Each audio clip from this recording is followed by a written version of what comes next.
Oops, I looked down there. Sorry.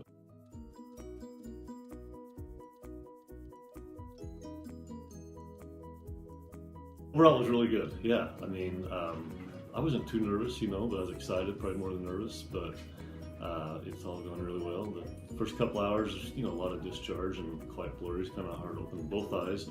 Then after about 2 or 3 hours, it seemed to just get a lot easier and hasn't been bad at all.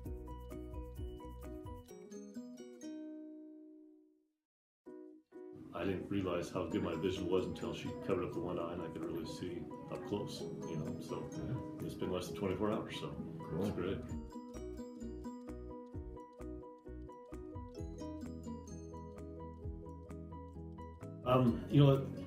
The eye they did surgery on is still quite blurry.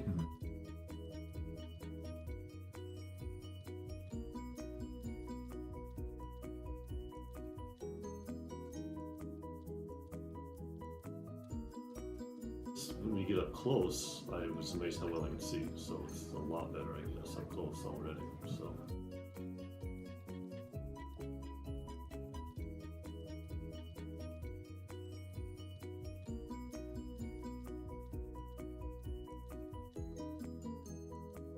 Far, 100%, yeah, definitely. I have a lot of friends that are looking forward to seeing how I do, so I'm excited to tell them and show them all about it,